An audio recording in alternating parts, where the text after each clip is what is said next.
Hello everyone, my name is Trivesh and you watching my YouTube channel. क्या आपके साथ भी ऐसा होता है कि when you are talking to yourself you think that I'm speaking good, like there is no issue, I can use good sentences, good structures, formations are on a proper manner. And when you are talking to anyone, like personally, even on like either on call or face to face, so at that point you see that I'm running out of words. I don't know how to speak, I don't know what to speak. If I make any mistake, what's gonna happen? Or these things will make a chaotic situation in your mind, and outcome will be there that you are not speaking fluently. You are taking so much time in order to construct the sentences, in order to make the formation in a correct manner. So this problem is very common. This problem is really common. What happened is, yesterday around 9 or 9:30, I got a call from one of my subscribers. After a couple of minutes of conversation, we came to this point that I could even sense that this person is speaking good. There's no issue with that. The formation and the structures are completely fine. There is nothing which I can say that yes, this was not good or this is bad. But the only problem was one thing, like disconnects were there. And what is the reason for those disconnects? Because he was taking so much time in order to construct the sentences. Like after every sentence he was taking 3 or 4 seconds time. Okay, but what happens is, when you are talking to anyone personally and you are taking so much time, like 3 or 4 seconds time you are taking, so that will give a disconnect, and that will give like a thinking that I don't want to, like this thing will lose the interest, okay, of that conversation. And that person might think that yes, let's hang up the phone and let's talk some other day. But I cannot do that because I'm like, मैं उसको अभी सिखा रहा हूँ, मैं उसको पढ़ा रहा हूँ, तो मुझे उस चीज़ के लिए उसका प्रॉब्लम को समझना होगा. And I need to give the solution, I need to work on that. क्योंकि मुझे समझ में आ रहा था कि जो अभी इसकी प्रॉब्लम है, डेफिनेटली ऐसे बहुत लोग होंगे जो सेम प्रॉब्लम अभी लेकर बैठे होंगे, जिनके साथ सेम चीज़ होगी. तो मुझे उस चीज़ को और जानना था. ठीक है, सो हमने उस चीज़ के ऊपर बात की. तो आज हम इस वीडियो में ना 2 चीज़ों के ऊपर बात करने वाले हैं. सबसे पहला तो फ्लुएंसी के ऊपर. सेकंड, जो ये प्रॉब्लम है कि मैं अपने माइंड में अच्छे से बोल लेता हूँ, लेकिन सामने से जब बोलने की बात आती है, तब क्यों ऐसा होता है कि हम अपने माइंड में अच्छे से बोल पाते हैं, लेकिन बोल तो मैं ही रहा हूँ अपने माइंड में भी. ठीक है, द पर्सन इज सेम, मैं ही बोल रहा हूँ अपने दिमाग में, लेकिन जब मैं किसी और से बोल रहा हूँ तो मेरे दिमाग में जो इंग्लिश पहले थी, मैं वैसी इंग्लिश क्यों नहीं बोल पा रहा हूँ. Like what is the problem and how to come up with this problem, how to deal with this issue. So today we are going to talk on this topic, and I'll try my best in order to decode this problem and in order to give you the solutions. Because ये चीज़ें है ना, ये आपकी ऐसी problem नहीं है कि जो आप सीख के कर पाओ, क्योंकि ये चीज़ें थोड़ी साइकोलॉजिकल हैं. साइकोलॉजिकल इन द सेंस, मतलब आपका जो माइंड है उसको ही आपको कुछ इस तरीके से मतलब रिवायर कह लो, या फिर आप उस चीज़ को थोड़ा सा मैनिपुलेटिव कह लो. तो वो चीज़ आपको खुद समझनी होगी, तब ये चीज़ें ठीक होंगी. So today we are going to talk about these 2 things. तो देखो, सबसे पहले मैं बात करता हूँ फ्लुएंसी के ऊपर. ठीक है, सबसे पहला पॉइंट में फ्लुएंसी की बात करता हूँ कि फ्लुएंसी कि मैं अपने सेंटेंसेस की जो फॉर्मेशन है वो मैं खुद अच्छे से बना लेता हूँ.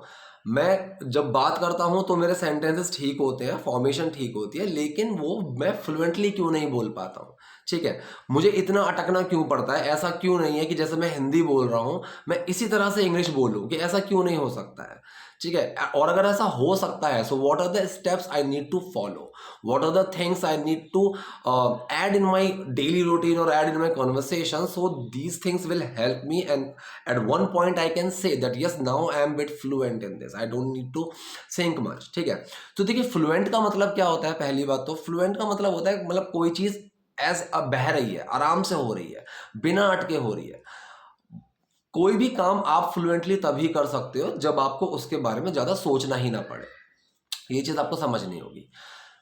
कोई भी काम है, मान लीजिए एक पिज्जा वाला है, जो वर्कर है जो पिज्जा बनाता है, उस बंदे को इतना सोचना ही नहीं पड़ता कि मैं इसको कैसे बेलूं, कितना इसको घुमाना है, क्या क्या कैसे टॉपिंग्स रखनी है, कितना चीज़ डालना है, उसको नहीं सोचना होता. लेकिन कोई नया जो इंसान होगा उसको सोचना पड़ेगा.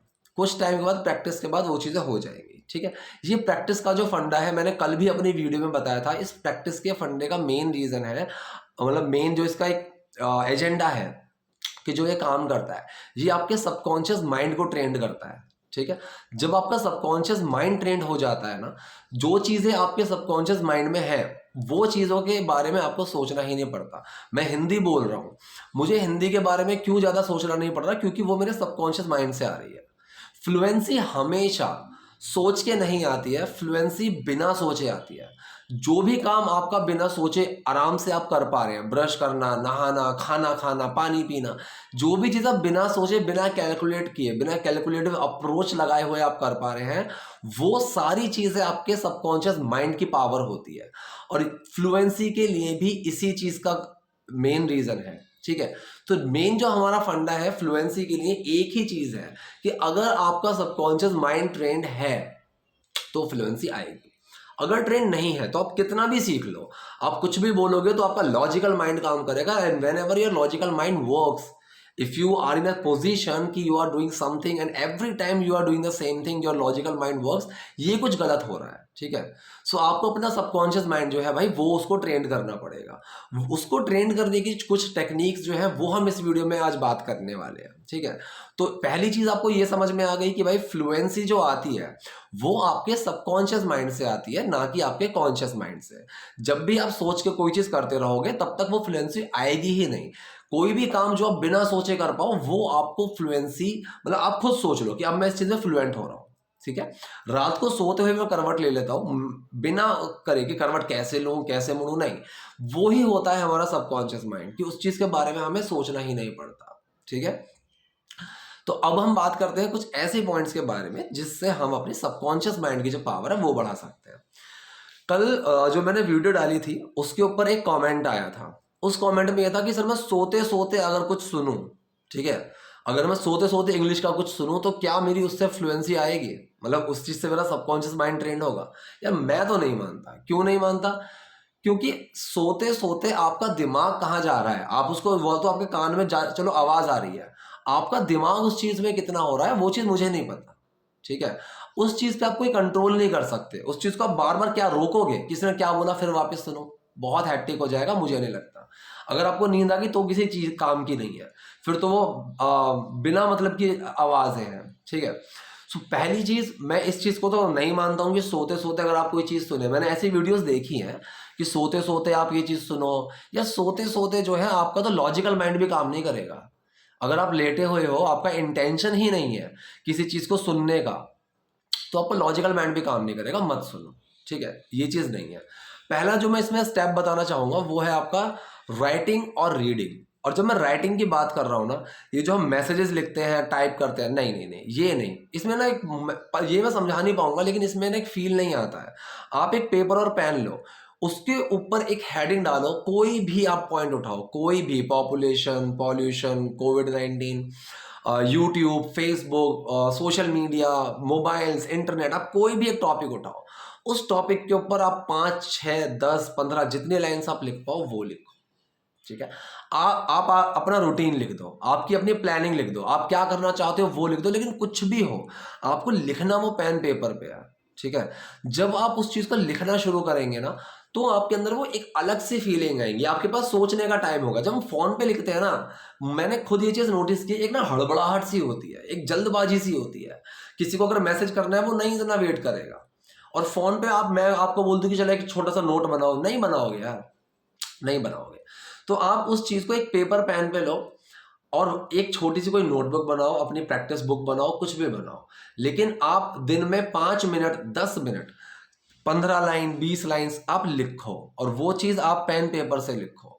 आप खुद इस चीज को फील करना कि वो आपकी ओवरऑल जो एक स्ट्रक्चर फॉर्मेशन है ना, उस चीज में बहुत हेल्प करेगी, ठीक है। जब आपकी जो स्ट्रक्चर फॉर्मेशन जो है वो आपको लगेगा कि हाँ अब मैं ये ठीक कर पा रहा हूँ, जो मेरी यहाँ पे कंस्ट्रक्शन है सेंटेंसेस की, दैट इज करेक्ट, तो वो आपका सबकॉन्शियस माइंड में वैसे ही फिट हो जाएगा, ठीक है।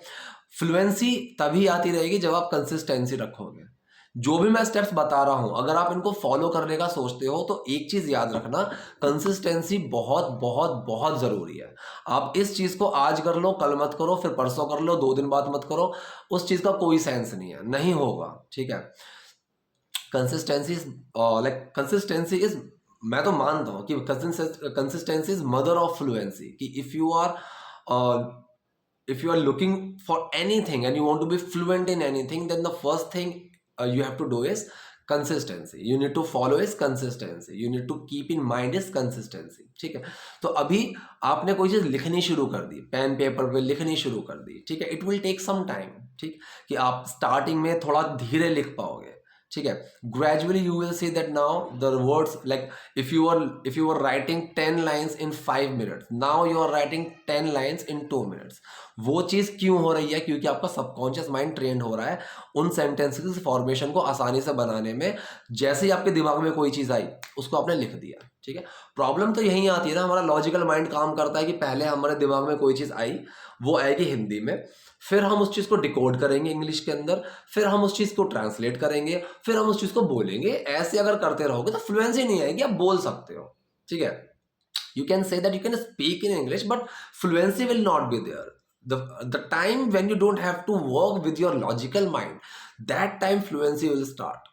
ठीक है, स्टार्ट तभी होगी फ्लुएंसी कि जब आपको सोचना ही नहीं पड़ रहा लॉजिकली। तो जब लिखोगे ना, सेंटेंसेस फॉर्मेशन को बनाने में आपको टाइम लगेगा। Now you are writing 10 lines in 5 minutes, but eventually you will see after a week or after 4-5 days, you will see कि now I am writing 10 lines in 2 minutes। That time you can mark your words कि हाँ, अभी जब मैंने ये चीज़ start की थी इतना था, अब इतना है, तो मेरे अंदर कुछ तो फ्लुएंसी आ रही है, ठीक है। सेकंड, इसी के अंदर मैं आपको बोल रहा था writing and reading. Second is reading. Reading अलग कैसे है? अगर आप कोई चीज़ सुन रहे हो, मैंने ये चीज़ अभी बोली कि आप लेटे लेटे कोई चीज़ सुन रहे हो मत करो। रीडिंग ज़्यादा अच्छा है। क्यों अच्छा है? क्योंकि एक तो एक फील होता है, आप पेज पलटते हैं ना, उसको वैसे पढ़ते हैं, एक फील होता है। आप उस लाइन को 2 बार तुरंत पढ़ सकते हैं। आपको आलस आएगा यार वीडियो में फिर स्किप, अगर मैंने ऐसे एयरफोन लगाए, फोन को रख दिया और मैं सुन रहा हूँ और मुझे एक चीज़ कोई समझ में नहीं आई, तो एक बार तो मैं उठा उसको 10 सेकंड स्किप कर लूंगा, फिर रख दिया, फिर कोई चीज़ समझ में नहीं, मैं आलस करूंगा, छोड़ना, चल आगे देखते हैं, आगे का सुनते हैं, ये चीज़ आ जाएगी। लेकिन जब आप बुक पढ़ रहे हैं ना, आपने कोई एक लाइन पढ़ी, आपको समझ में नहीं आई, आप उसको दोबारा पढ़ोगे, ठीक है। और मैं एंड में एक ऐसा रूल बताऊंगा जो इन सबको एक बहुत ही अच्छा ट्विस्ट देगा, तो वीडियो को देखते रहना, ठीक। तो आपने एक लाइन पढ़ी, आपको समझ में नहीं, आपने दोबारा पढ़ी, आपको समझ में नहीं, आपने तीसरी बार भी पढ़ ली, आपको लगा कि अच्छा ये बात है, फिर आप आगे बढ़ गए, ठीक है। बुक के अंदर आपको कुछ वर्ड्स मिलेंगे, एक वर्ड आया, उसका आपने मतलब देख लिया गूगल पे, आप उसको समझ गए, आप आगे बढ़े। राइटर सेम है तो उसकी राइटिंग सेम होगी, राइटिंग सेम होगी तो वर्ड जो उसने यूज किया वो बाद में भी यूज करेगा, बाद में जब यूज होगा आपको मतलब पता होगा। आप 1 या 2 बार देखोगे, लेकिन तीसरी चौथी बार में आपको वो मतलब पता होगा कि इसका क्या मतलब है, मुझे इतना सोचने की जरूरत ही नहीं है। तो आपकी उससे ओवरऑल वोकैब स्ट्रांग होगी। इससे आपका सबकॉन्शियस माइंड कैसे ट्रेंड होगा? सेंटेंसेस की फॉर्मेशन फिट होती रहेगी। आप बस इंटेंशनली पढ़ रहे हो, आप इंटेंशनली उस चीज को समझ रहे हो, लेकिन आपका सबकॉन्शियस माइंड ट्रेंड हो रहा है सेंटेंसेस की फॉर्मेशन को लेके कि अच्छा इसके बाद टू आ रहा है, लिसन के बाद टू आ रहा है, लुक के बाद एट आ रहा है। तो ये जो छोटी सी प्रॉब्लम है ना कि सर ये एट, लुक, इन, फॉर, इस चीज के बारे में मैंने कई बार बोला है, ज्यादा सोचने की जरूरत नहीं है। एक आधा बार बेसिक्स के लिए वीडियो देख लो, लेकिन इस चीज के बारे में ज्यादा सोचने की जरूरत नहीं है, क्योंकि जब आपका सबकॉन्शियस माइंड ट्रेंड होगा ना, तो ये चीज़ तो वहीं से ही आ जाएंगी आराम से। तो जब आप वो बुक पढ़ रहे हैं ना, तो ये छोटी छोटी सी जो फॉर्मेशंस हैं, इन फॉर्मेशंस को लेके आपका दिमाग तैयार हो जाएगा, आपका सबकॉन्शियस माइंड तैयार हो जाएगा। जब भी आप लुक की बात करोगे, आपने लुक एट इतनी बार पढ़ लिया होगा कि आपके वहां पे लुक एट ही आएगा, ठीक है। कोई भी अगर आपसे बोल दे ना लुक ऑन हिम, तो आप समझ जाओगे ये तो गलत है, एट होगा, मैंने इतनी बार पढ़ा है, ठीक है, लुक एट होगा। तो ये चीज आपका सबकॉन्शियस माइंड ट्रेन करेगा अगर आप बुक पढ़ोगे तो, ठीक है। अब मैं आपको एक स्टेप और बताता हूं, एक स्टेप है सब, वो भी बहुत जरूरी है, ये है आपका कि बोलो, ये बहुत ज्यादा जरूरी है। अब आपने पढ़ लिया, आपका सबकॉन्शियस माइंड ट्रेंड हो रहा है, आपने लिखना शुरू कर दिया, आपका सबकॉन्शियस माइंड ट्रेंड हो रहा है। मैं 1 महीना अराउंड एक नेपाली परिवार के साथ, नेपाली फैमिली के साथ रहा था, ठीक है। वहां पे मुझे उस 1 महीने के अंदर अंदर पूरी नेपाली समझ में आने लग गई थी, और मैं अगर बोलना चाहूँ तो काफी मैं बोल सकता था, ठीक है। और मैंने वहां पे ये सेंस किया कि अगर मैं बोलता हूँ, मैंने अगर 10 लाइन बोल रहा हूँ, उनमें से मेरी 5 सही है, 5 गलत है, और जब वो मेरी 5 सही कर देते हैं कि ये ऐसे है, ये वैसे है, फिर मैं अगली 10 लाइन बोलूंगा तो उसमें से मेरे 6 सही होंगी, 4 गलत होंगी। तो अगर मैं प्रैक्टिस करता रहता इस चीज की, ठीक है, तो एक टाइम आ जाता कि मेरी 10 के 10 सही है, ठीक। तो आपको ये चीज का ध्यान रखना है कि आपका सबकॉन्शियस माइंड ट्रेंड तब होगा आपका सबकॉन्शियस माइंड डेवलप तब होगा इस चीज को लेके जब आप उस चीज की बोलने में प्रैक्टिस करते रहोगे।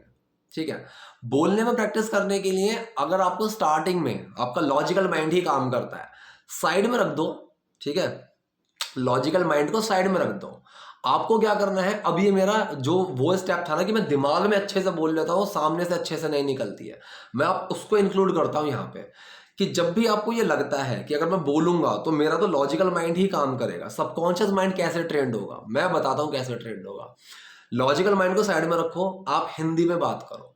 एक पॉइंट तो आएगा, एक पॉइंट तो आएगा कि जब आपको लगेगा कि मैं ये चीज आराम से इंग्लिश में बोल सकता हूँ, वो चीज आप इंग्लिश में बोलो। मतलब आपकी अपनी लैंग्वेज और आपकी इंग्लिश दोनों आप मर्ज करके बोलो, जैसे हिंदी और इंग्लिश बोलते हैं सेम। वो चीज ना आपका सबकॉन्शियस माइंड और ट्रेंड करेगा बाकी उन चीजों के लिए जहां पे आप कंफर्टेबल हो।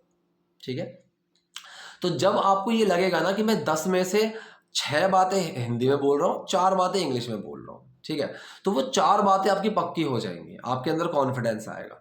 फिर धीरे धीरे आप खुद देखोगे कि आप एक एक लाइन और ऐड कर पा रहे हो, क्योंकि आप लिख रहे हो, आप पढ़ रहे हो, आप बात कर रहे हो, तो आप और लाइंस ऐड कर पा रहे हो, आप सीख भी रहे हो, साइड बाय साइड सीख भी रहे हो, मेरी वीडियो से, किसी और की वीडियो से आप सीख भी रहे हो, तो आप एक एक लाइन और ऐड कर पा रहे हो। ठीक, एक चीज आपको और इसमें याद रखनी है कि आपको ना हर दिन एक नई चीज ऐड करनी है अपने कन्वर्सेशन में। ज्यादा नहीं कह रहा हूं मैं, सिर्फ एक नई चीज बोल रहा हूं। आप वुड का एक यूज ऐड कर लो, कुड का एक यूज ऐड कर लो, आप कोई भी एक चीज ऐड कर लो रोज अपनी कन्वर्सेशन में कि मुझे आज इस चीज की प्रैक्टिस करनी है, मुझे आज इस चीज को इंटेंशनली यूज करना है। ठीक है, 2-4 बार, 5 बार, 10 बार आपको इंटेंशनली यूज करना पड़ेगा, लेकिन फिर वो आपके सबकॉन्शियस माइंड में आ जाएगी और फिर आप खुद देखोगे कि यार आपकी इंग्लिश ऑटोमेटिकली बिना सोचे, बिना उस परेशानी के ही यू कैन स्पीक इंग्लिश। ठीक है, एक ये तरीका हो गया। अब जैसे मैंने स्टार्ट में अभी वीडियो में बोला था ना कि मैं एक आपको रूल बताऊंगा एंड में जो इन सबको कनेक्ट करेगा और आपको बहुत अच्छा आउटकम देगा। वो रूल है, मैं अपना पर्सनल मानता हूं 5/15 का।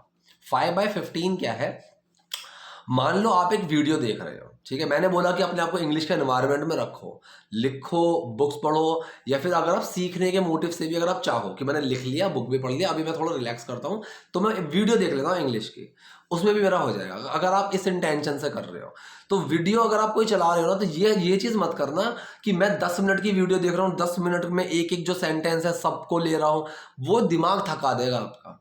सच में वो दिमाग थका देगा और आप नहीं करोगे, आप 2-4 मिनट बाद ही बोलोगे मैं नहीं कर रहा। ठीक है, सो ये 5/15 का रूल याद रखना। मतलब इसमें क्या होगा, आप 5 मिनट जो वो बात बोल रहे हैं वो सीखने के प्रोस्पेक्टिव से देखो।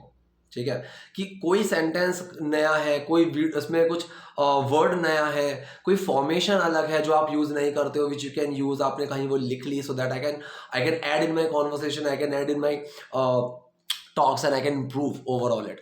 ठीक है, तो एक तो वो चीज होगी, 5 मिनट आपने उस चीज को ऑब्जर्व किया सीखने के पर्सपेक्टिव से। 15 मिनट कोई चीज मत करो, 15 मिनट सिर्फ वीडियो एंजॉय करो बस। 15 मिनट के लिए आपको कुछ उसमें से सीखने की जरूरत नहीं है। फिर आने वाले 5 मिनट फिर आप उस चीज को एक सीखने के पर्सपेक्टिव से करो। इससे क्या होगा, आपका दिमाग नहीं थकेगा। आप जितना ज्यादा इंटेंशनली उस चीज को सिर्फ सीखने के पर्सपेक्टिव से देखोगे ना, दिमाग थक जाएगा। मैंने इसीलिए बोला अगर आप बुक पढ़ रहे हो तो बुक का एक एक सेंटेंस आपको सीखने की बिल्कुल भी जरूरत नहीं है, समझने की जरूरत है, सीखने की जरूरत नहीं है कि इसमें ये क्या लगा है, वो क्या लगा, मत सीखो, सिर्फ उसको समझो। आपको मीनिंग समझ में आ गया, आप अगला वर्ड पढ़ो, आप अगला सेंटेंस पढ़ो। वो आपका सबकॉन्शियस माइंड ट्रेंड कर रहा है। ठीक है, और कुछ नहीं कर रहा, उस चीज से आपका सबकॉन्शियस माइंड ट्रेंड हो रहा है ताकि सेंटेंस की फॉर्मेशन आ जाए। अगर आप एक एक सेंटेंस सीखने के पर्सपेक्टिव से देखोगे, आप 4 या 5 लाइन पढ़ोगे और थक जाओगे। ठीक है, सो ये 5/10 का रूल आप बुक पढ़ने में, वीडियो देखने में, किसी से बात करने में ये भी लगा सकते हो कि आपने 5 इंग्लिश की लाइनें बोल दी, 5 इंग्लिश के सेंटेंसेस बोल दिए, 2 मिनट इंग्लिश में बात कर ली, फिर 10 मिनट हिंदी में बात कर ली। ठीक है, आपने 5 लाइनें हिंदी की बोली, 1 लाइन आपने इंग्लिश की बोल दी। मतलब ये एक रेशियो की बात कर रहा हूं मैं, 5/10 में एक रेशियो काइंड ऑफ आपको फील देगा। ठीक है, वो आप अपने कंफर्ट जोन के हिसाब से देखो। लेकिन बस मेरा जो की फैक्टर था, इस पूरी वीडियो का जो की फैक्टर था वो ये था कि आपका सबकॉन्शियस माइंड ट्रेंड होना चाहिए। और जो ये प्रॉब्लम है कि मैं अपने दिमाग में तो अच्छे से बोल पाता हूँ लेकिन सामने से इंग्लिश अच्छे से क्यों नहीं बोल पाता हूँ, उसी का सिर्फ एक यही रीजन है कि जब हम खुद से बात करते हैं तो हमारे दिमाग में ना नर्वसनेस नहीं होती है। क्यों नहीं होती है? क्योंकि अगर मैंने गलत भी बोल दिया तो किससे बोला है? अपने आप से ही तो बोला है। ठीक है, तो इस कॉन्फिडेंस में हम बहुत अच्छे से बोल पाते हैं, इस कॉन्फिडेंस में हम बहुत अच्छे से बात करते हैं, हड़बड़ाहट नहीं करते। जैसे मैंने अपनी वीडियो में बताया भी था कि जब भी आप इंग्लिश बोले ना, अपना ब्लड प्रेशर थोड़ा सा डाउन रखें, अपनी बोलने की जो पिच है वो थोड़ी सी लो रखो। जितना आप उस चीज को सॉफ्टली बोलोगे, आप खुद नोटिस करोगे कि आप अच्छे से बोल पा रहे हो, आपके जो फॉर्मेशन है वो अच्छे हैं, आपके जो सेंटेंसेस है वो अच्छे हैं। खुद से जब हम बात करते हैं तो यही होता है, हड़बड़ाहट होती ही नहीं है, नर्वसनेस होती ही नहीं है। हम आराम से खुद से बात कर रहे होते हैं, हम आराम से अपने आप से टैकल कर रहे होते हैं उन चीज़ों को, तो वो सारी चीज़ें हमको कॉन्फिडेंस देते हैं और वहाँ से हम आराम से बोल पाते हैं। तो जब आप किसी और से बात कर रहे हो, पहला अपना पिच को थोड़ा सा लो रखो। सेकंड, इजी सेंटेंसेस को यूज करो। थर्ड, आप अपने कंफर्ट जोन में रह के बोलो। आपको जहां लग रहा है कि मैं इस यहाँ पे इंग्लिश नहीं बोलूंगा, वहां हिंदी बोल दो। जहां लग रहा है कि मैं यहाँ बोल सकता हूँ, वहां पे इंग्लिश बोल दो। अगर आपको पूरी ही इंग्लिश बोलनी है तो बस दो ही चीजें, सिंपल सेंटेंसेस रखो और आराम से सॉफ्टली बोलो। आप अपना टाइम भी ले सकते हो। तेजी से बोल के फिर सोचना, फिर टाइम लेना, वो एक ऑकवर्ड सिचुएशन बना देगा आपके लिए ही। Instead of this, start speaking slowly, start using simple structures and simple formation instead of using some kind of complex sentences. That will give you much confidence and that will make you more fluent in order to someone will think that the person who is listening to you, that person will think that yes, he has something, he knows something, something is there, he's trying to communicate, something is there that we can talk on. So this overall scenario will be very beneficial for you, will give you much confidence in terms of speaking. तो इस तरह की जो छोटी छोटी सी चीज़ है ना, इसके ऊपर आप काम करना शुरू करो। ठीक है, तो ये जो आपकी प्रॉब्लम है, दिमाग में बोल पाता हूँ, सामने से नहीं बोल पाता हूँ, जो अपने आप से आप जिस टोन में बात कर रहे हो, अपने आप से जिस कॉन्फिडेंस में बात कर रहे हो, सेम आप दूसरे पे अप्लाई करो। तो जो आपकी ये चीज़ें हैं कि अपने आप से बोल रहा हूँ, ये चीज़ें भी सॉल्व हो जाएंगी। सो ओवरऑल मेरे यही कुछ टिप्स थे, यही कुछ मेरी बातें थी जो मैं आप लोगों से डिस्कस करना चाहता था इस वीडियो के अंदर। आई होप यूजफुल रहेंगी। कोई अगर चीज़ है, किसी बारे में आप जानना चाहते हैं, बात करना चाहते हैं, तो कमेंट बॉक्स में आप जाइए, वहाँ लिखिए। मैं उस चीज़ के ऊपर भी वीडियो बनाने की सोचूंगा। Thank you.